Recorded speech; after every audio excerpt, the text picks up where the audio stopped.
Ce matin, Daniel est de service. À la tête de son train de voyageurs, il traverse les hauts plateaux de la région des Causses, dans le Massif central. Une petite ligne tranquille, en pleine campagne. Mais le train doit ralentir. À l'horizon, la voie ferrée change de couleur et s'élance vers le vide.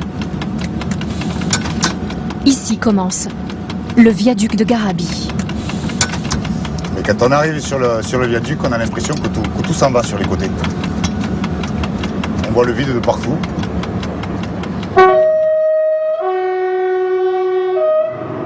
Le viaduc de Garabi, un géant de métal classé monument historique, en plein cœur du Cantal.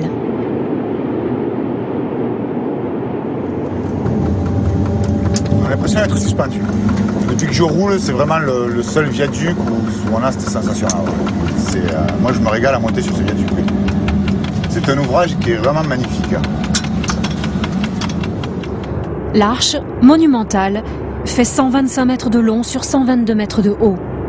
Ce viaduc construit par Gustave Eiffel en 1884 a été le plus grand ouvrage métallique du monde. Voilà, donc on va arriver à la trappe. Patricia Verny-Rochet est une enfant du pays. Elle enquête depuis plusieurs années pour reconstituer toute l'histoire de Garabi. On va la voir. Hop, on va passer là. Ce jour-là, guidée par un agent de la SNCF, Voilà. elle pénètre pour la première fois dans le viaduc, à l'intérieur du tablier. Voilà, donc vous faites attention au passage là avec les chariots. Devant nous, un interminable tunnel, presque un demi-kilomètre de structure métallique. Garabi, c'est le grand frère de la Tour Eiffel. Il a été construit 5 ans avant et vraiment, à tout point de vue, au niveau technique, c'est vraiment ce qui va préparer et permettre d'envisager l'édification d'une tour de 300 mètres sur le Champ de Mars à Paris. Donc vous voyez, quand vous regardez la structure, les croix de Saint-André, les structures horizontales, vraiment ça rappelle exactement la physionomie de la Tour Eiffel.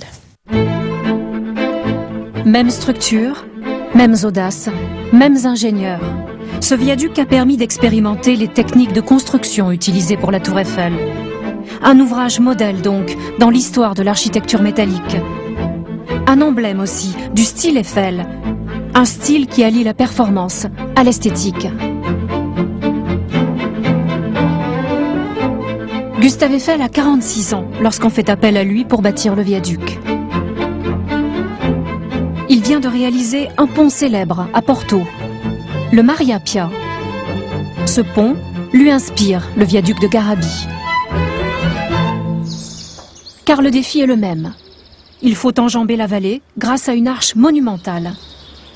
Des tonnes de poutres métalliques sont donc acheminées depuis Paris, jusqu'ici, dans cette région du Cantal déserte, complètement isolée à l'époque.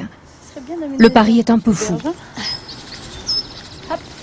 La charpente métallique qui a été usinée dans la société d'Eiffel à Levallois-Perret était acheminée par des camions hippomobiles, ça donne un petit peu l'idée du trafic de l'époque, jusqu'à la gare la plus proche. Elle arrivait jusqu'à Neussargues et de Neussargues au lieu dit Garabi où il n'y avait rien, il fallait transporter en fait toute la charpente métallique sur des charrois qui étaient tirés par 6 à 8 chevaux ou bœufs.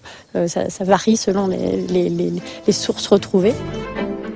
Sur place, 400 hommes vont être embauchés, français et italiens. Un village est construit. Et le viaduc sort de terre.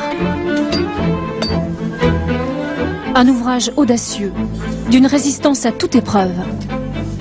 L'ascension de ce viaduc, plutôt raide, nous permet de découvrir les secrets de sa conception. Le premier d'entre eux, au pied de l'arche. Eh bien, c'est les rotules qui sont à chaque extrémité de l'arche. Et donc, ces rotules ont la particularité justement de permettre au viaduc une certaine flexibilité. Et c'est très important puisque vous n'êtes pas sans savoir que le fer se dilate et se rétracte en fonction de la température. Donc, il faut une certaine souplesse. Et ces rotules permettent cette flexibilité. Les ingénieurs d'Eiffel se sont livrés à des calculs extrêmement complexes et précis. Ils savent qu'ils ne sont pas à l'abri d'un accident. Témoin, cet autre viaduc, édifié par Eiffel dans la Creuse, il s'est effondré pendant la construction, balayé par une violente tempête. Le viaduc sera reconstruit. Mais Eiffel et ses ingénieurs ne cesseront plus de lutter contre leur pire ennemi, le vent.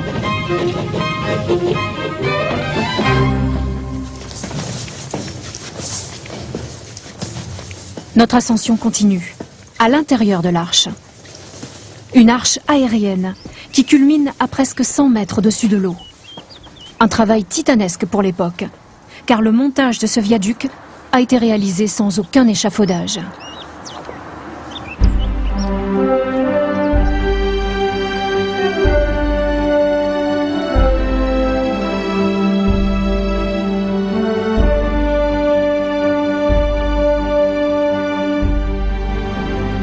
L'ingéniosité d'Eiffel à ce moment-là, c'était le montage en porte-à-faux de l'arche.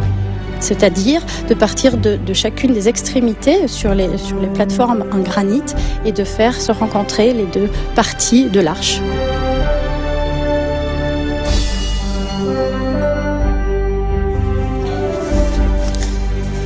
Nous arrivons au sommet de l'arche métallique. Donc c'est ici que les deux moitiés d'arc métallique se sont rejoints au millimètre près. C'est vraiment très impressionnant. Et imaginez qu'à l'époque, les conditions de sécurité n'étaient pas celles que l'on voit aujourd'hui sur les chantiers. À l'époque, c'était un tout petit filet qui était en bas. Et c'était le seul moyen de sécurité pour les ouvriers. Ce chantier difficile a duré 4 ans et il se termine en beauté. Le chantier de Garabi est vraiment une réussite. Alors, à tout point de vue, les délais sont tenus, le budget est respecté et c'est le début de la grande notoriété, de la grande célébrité d'Eiffel. Eiffel vient de réaliser un exploit humain et technique. L'ingénieur, ici au centre, savoure sa réussite. Son viaduc est le plus grand du monde. L'arche, plus haute que Notre-Dame de Paris, et la colonne de la Bastille réunie. On célèbre sa hardiesse, mais aussi son élégance. Non loin de là, à Saint-Flour, dans la bibliothèque de l'ancien séminaire, Patricia nous fait découvrir quelques journaux d'époque, témoins de la grande notoriété de Garabi. On a beaucoup parlé du viaduc de Garabi dans de nombreuses revues, que ce soit à l'étranger ou en France, alors des revues plus spécialisées ou des revues plus grand public et de notoriété. Et puis, évidemment, il y a eu de nombreuses représentations de ce beau viaduc. Il tenait une grande place dans le journal de l'époque, avec la locomotive et son panache. Donc ce viaduc est vraiment un ouvrage audacieux et on a l'impression que le terme d'ouvrage d'art a vraiment été inventé pour lui. Pureté de la ligne, légèreté, transparence, puissance. C'est le style Eiffel. Eiffel ingénieur mais aussi créateur d'ouvrages d'art. Une figure emblématique de son époque, inventive, moderne et marquée par l'essor du chemin de fer.